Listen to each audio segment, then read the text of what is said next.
और भजनलाल जी राजस्थान के लिए अशुभ है, ये मैं कहना चाहूंगा। आगे पता नहीं क्या क्या घटनाएं होगी, ईश्वर बचाए इस राजस्थान को, मैं यही कहना चाहूंगा। आखिर हनुमान बेनीवाल मुख्यमंत्री भजनलाल से इतना ज्यादा चिढ़े हुए क्यों हैं? जब देखो जब आप कितने ही बयान सुन लीजिए, कितने ही भाषण सुन लीजिए, बार बार वो उनकी छुट्टी कराते हुए दिखते हैं, बार बार आपको ये बोलते हुए दिखते हैं कि कुछ ही दिन और सीएम बनने के रह गए हैं, ये तो बच्चा है, ये तो ये है, ये तो फलाना, ये तो ढिमका। आखिर कारण क्या है?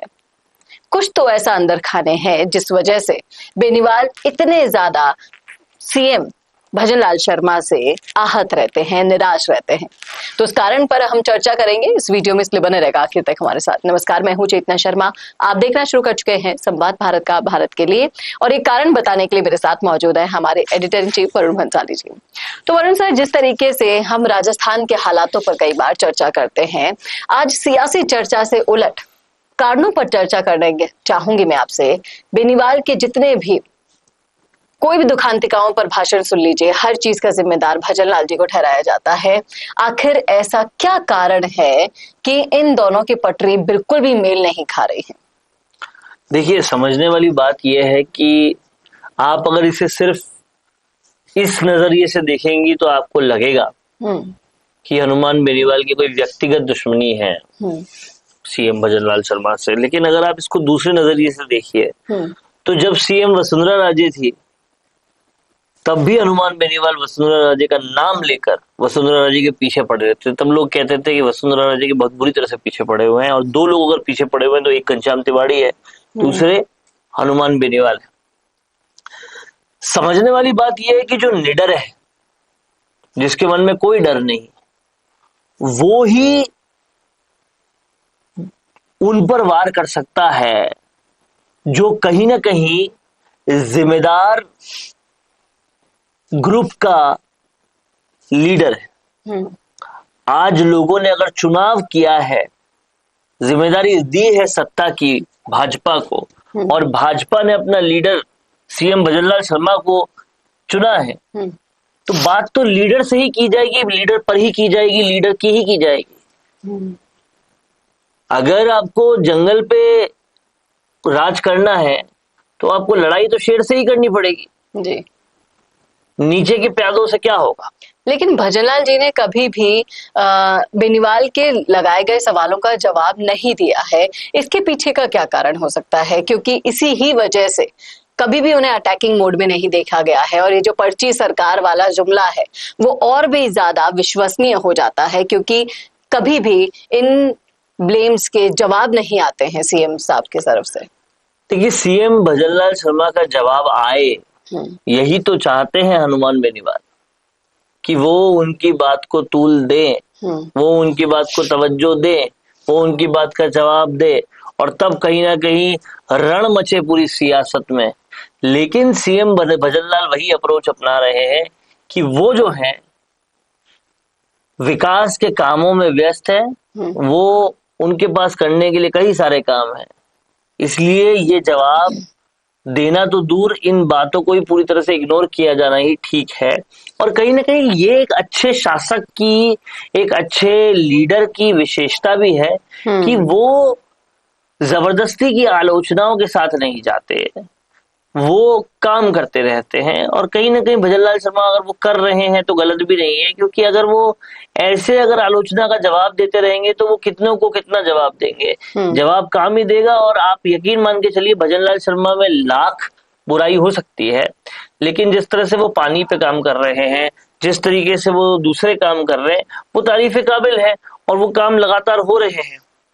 लेकिन जिस तरीके से आप देखिए ना, बेनीवाल वर्सेस डोटासरा आप देख लीजिए, बेनीवाल वर्सेस आप कोई सा भी नेता देख लीजिए, हमेशा एक दूसरे की तरफ छीटाकशी चलती रहती है।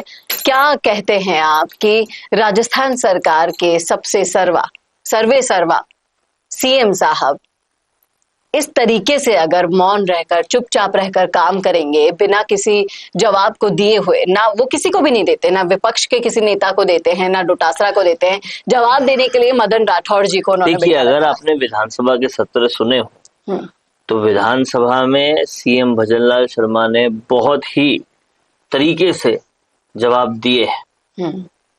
जब सही पटल पर सही तरीके से सही सवाल किए गए तो उन्होंने सही तरीके से जवाब दिए।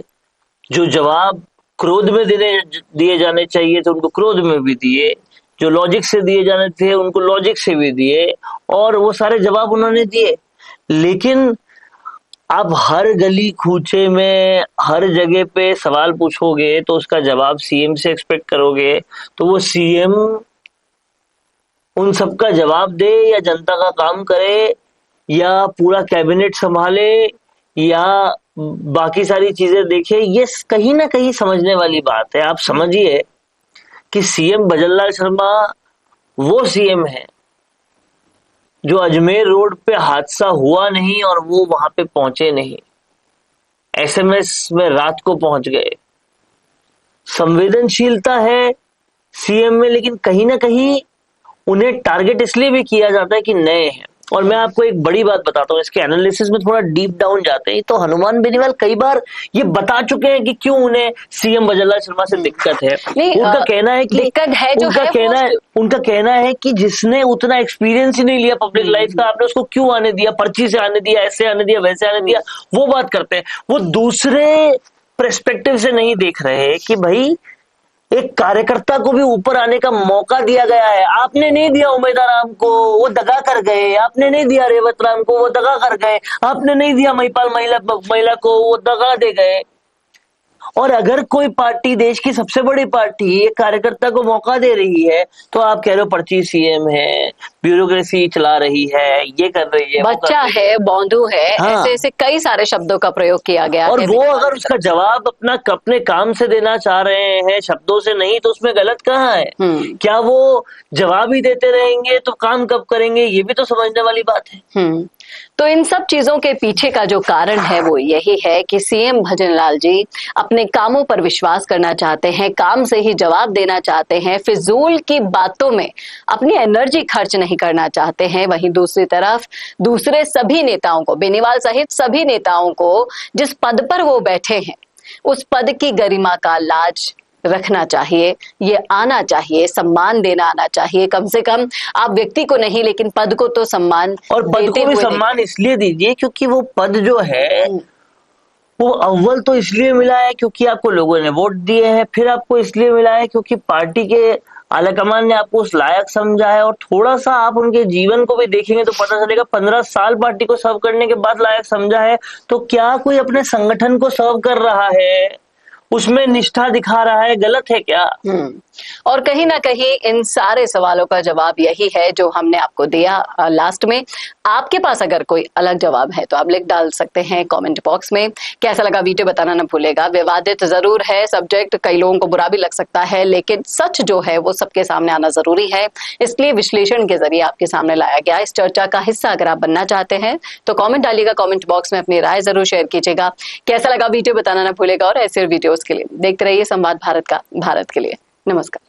भारत का सबसे तेजी से बढ़ता हुआ डिजिटल न्यूज चैनल जिसका परिवार 4,17,000 लोगों से भी ज्यादा बढ़ रहा है, वो संवाद न्यूज चाहता है हर जिले और हर राज्य में मीडिया पार्टनर्स। तो अगर आप बनना चाहते हैं संवाद न्यूज के पार्टनर्स तो कांटेक्ट करें नीचे दिए गए नंबर्स पर। इसके अलावा अगर आप वीडियो एडिटर बनना चाहते हैं या फिर न्यूज इंडस्ट्री में बतौर इंटर्न सब सीखना चाहते हैं तो संवाद न्यूज के जयपुर हेड ऑफिस में काम करने के लिए संपर्क करें स्क्रीन पर दिए गए नंबर पर।